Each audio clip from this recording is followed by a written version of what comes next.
యేసుక్రీస్తు నామములో మరొకసారి అందరికీ హృదయపూర్వక వందన తెలియజేసుకుంటూ ఈ యొక్క ఆత్మీయ ఆహారం అనే ఈ యొక్క ఎపిసోడ్కి మిమ్మల్ని ప్రేమపూర్వకంగా ఆహ్వానిస్తూ ఉన్నా.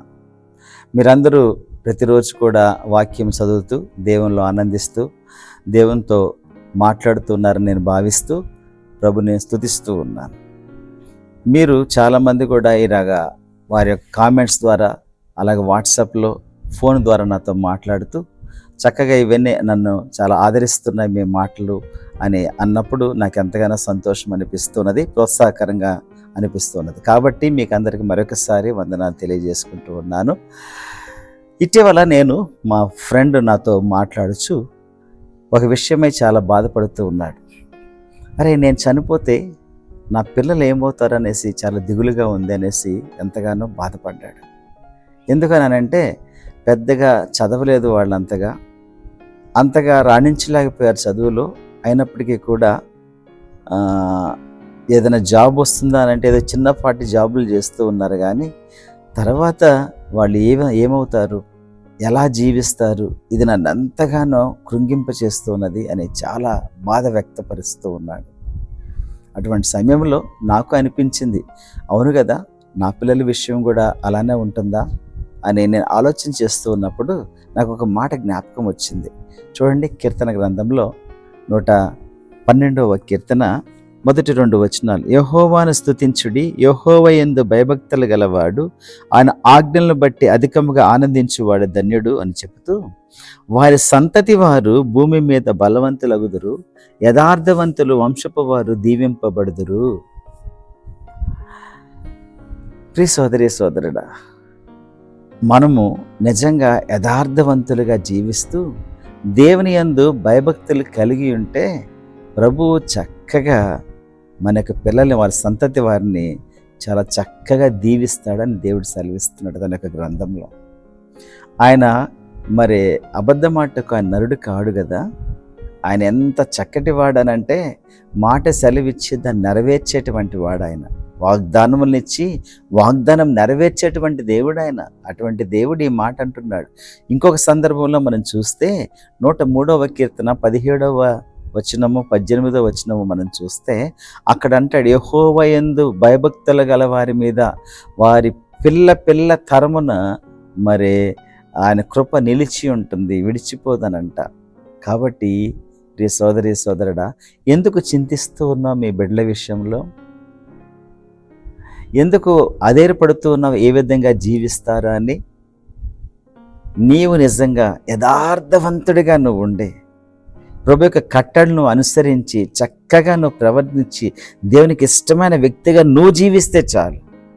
నా గురించి బాధపడు, అయ్యో నా జీవితం సరిగ్గా లేదే అని దాని గురించి చింతించు, అంతేగాని నువ్వు రేపటి గురించో పిల్లల గురించో నువ్వు చింతించావనుకో, worry is atheism in action అని అన్నాడు. చింత అనేది ఒక అపనమ్మకానికి సూచనగా మనకు కనిపిస్తూ ఉంటుంది. కాబట్టే ప్రియ సోదరి సోదరుడా, ఈ ఉదయకాలము అటువంటి చింతలు ఆపివేసి ప్రభు యందు నిరీక్షణ ఉంచు. నీ జీవితాన్ని యథార్థవంతుడుగా జీవించేటువంటి ప్రయత్నం యథార్థవంతురాలుగా జీవించేటువంటి ప్రయత్నము చేసావనంటే ప్రభువు నిజంగా నిన్ను దీవిస్తాడు. నిన్నే కాదు, వంశం అంతా కూడా కృప ఎప్పటికీ కూడా విడిచిపోకుండా దావీదుకి ఏ రీతిగా దేవుడు కృప అందించాడో తన యొక్క పిల్లలందరినీ కూడా దీవించాడు. ఆ సింహాసనం ఆయనకి అలానే అంకితం చేసేసాడు.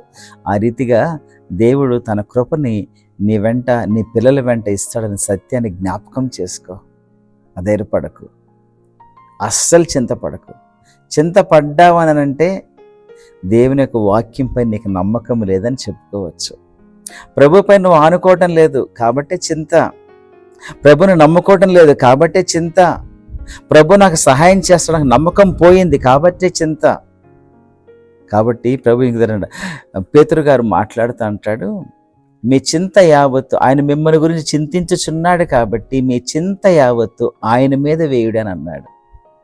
ఒకవేళ పేతురు నువ్వు అడిగినట్లయితే, పేతురు ఎందుకు ఈ రీతిగా రాసావు నువ్వు నీ పత్రికలో అని అడిగావంటే, ఆయన అంటాడు, ఒకరోజు నేను చాలా చింతపడుచు ఉన్నాను.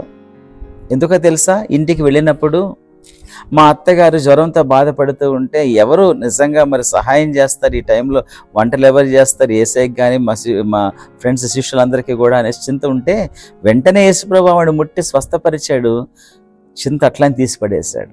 ఇంకో సందర్భంలో మరి ఇంటి దగ్గరికి వెళ్ళినప్పుడు అక్కడ ట్యాక్స్ కలెక్టర్స్ వెంటనే అడిగేశారు నన్ను, నువ్వు కానీ నీ యొక్క మరి మీ యజమాని కానీ మీ ప్రభు కానీ అసలు ట్యాక్స్ కట్టరా అని అంటే అప్పుడు కూడా బాధ వేసింది, చింత వేసింది.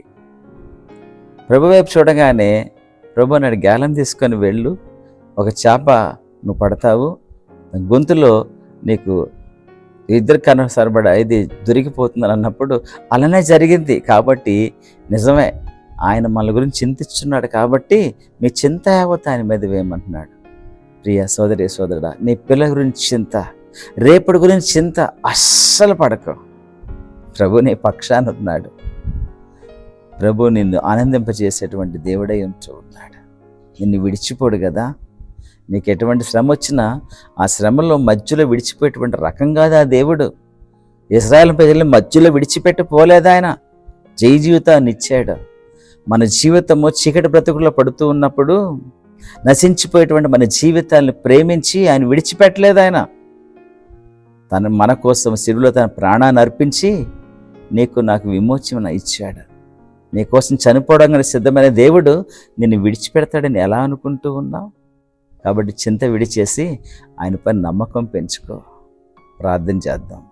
ప్రేమగల మా దేవ, కృపగల మా రక్షక, మీకు వందనాలు స్తోత్రాలు చెల్లించుకుంటూ ఉన్నాము తండ్రి. అవును తండ్రి, చాలాసార్లు చింతపడుచు ఉన్నాం. ఆయన రేపటి గురించి చింత, ప్రభువా పిల్లల గురించి చింత సర్వసాధారణమైపోయింది అయ్యా విశ్వాస జీవితంలో. కొన్నిసార్లు విశ్వాసాన్ని పక్కన పెట్టేసి ఈ రీతిగా చింతపడుచు ఉన్నాం. ఈరోజు మాతో మాట్లాడిన విధానాన్ని బట్టి మీకు వందనాలు స్తోత్రాలు దేవా.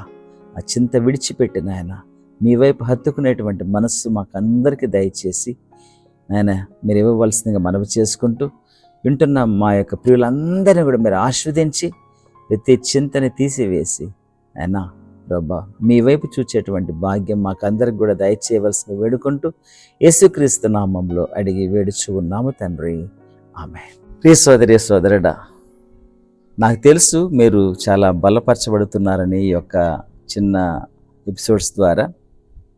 కాబట్టి ప్రోత్సాహకరంగా మీరు ఈ యొక్క వీడియోస్ని షేర్ చేయవలసిందిగా మనవి చేసుకుంటూ ఉన్నా. Thank you. God bless you once again.